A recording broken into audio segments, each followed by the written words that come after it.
Are you in need of real estate services?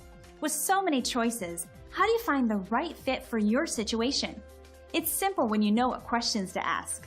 Today's local real estate expert will share some invaluable information and great insights on searching for the right services to suit your particular needs.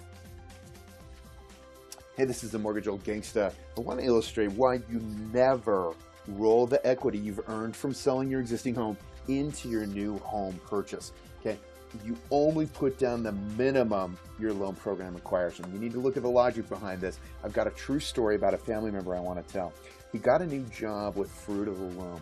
He had an existing home in South Jordan, really nice, had $200,000 or so in equity, and he put down $200,000 on his new home in Bowling Green, Kentucky. I should have stopped him, and I didn't.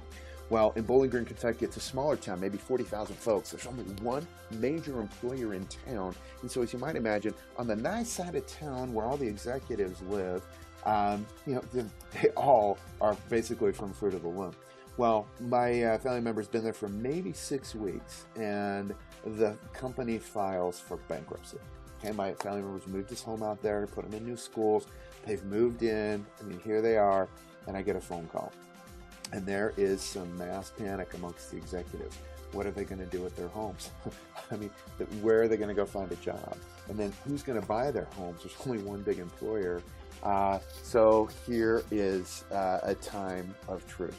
So let's take a look at the situation and maybe what could have been done. Let's view it from the bank's standpoint, and then let's view it from my family member's standpoint, how we could have set him up. So of course the homes could go on the market, and they did start going on the market. So let's discuss, say none of these homes are selling because there's no one to come in and buy them because there's only one major employer. So if you're the banker and you've got 3 homes that you have lent on, which one of these homes are you going to foreclose on first? So home number 1, worth $500,000. The homeowner owes $475,000. So that home is loaded up with a mortgage. Homeowner number 2 down here in the middle, it's worth $500,000, and he rolled his equity into this new home as much as you think you should. He only owes $195,000, so there's $300,000 in equity here. And then home number 3, worth $500,000, and he only owes $400,000. So there's a little equity there. But if you're the banker, which of these homes do you act on first in a foreclosure situation?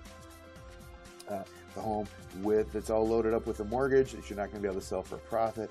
The home that has all kinds of room to sell easily in a short sale foreclosure situation,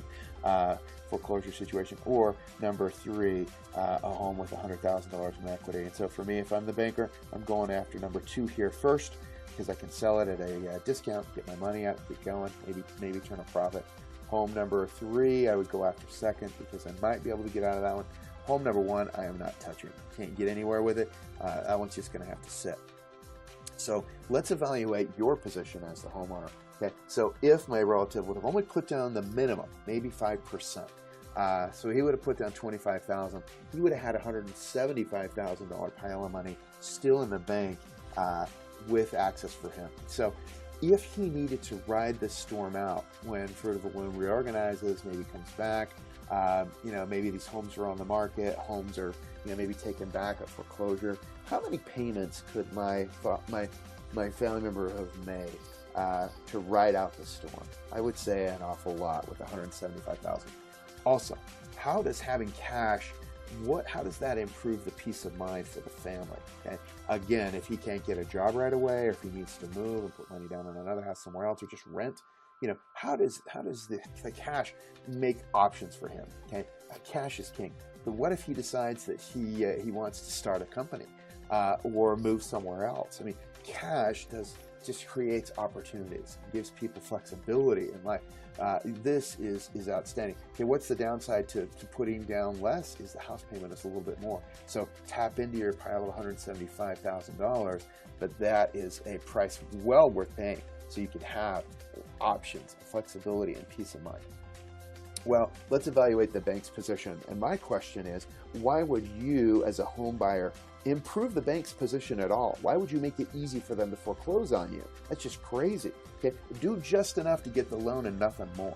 Okay, it's easier for the bank to take a home back and sell it if it has a lot of equity. And if your home has no equity in it because you put down the minimum, I promise you they're going to work with you if you're having a hard time making payments. So of course, here it is again. Why would they work with someone on slow payments? Well, because there's no equity. If they can't access the equity, they're going to take whatever payments that you can make.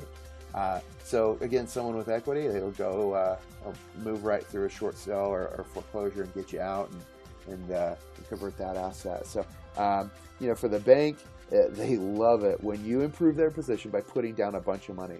And this is a truth that will never change. Cash is king. So protect yourself. Why would you use your money and lock it up in debt equity in a home when you can protect yourself, have money to make payments in the future, have money to go do other things, have money to pay for college, to pay for weddings, and not have to go get a loan to do it? Man, just protect yourself. Not to mention the peace of mind that it brings, that you could go a year without having a job. Also, again, the downside to it, maybe your payment's a little higher. Well, I'd say it's well worth it if you need to draw down on that cash just a little bit. Well, let's talk a little bit about keeping the equity and putting down just the minimum. Let's compare payments, and let's talk about how this will really affect you in your life moving forward. Pretty interesting, isn't it? Now you have some helpful hints and great advice to help you make the best decision.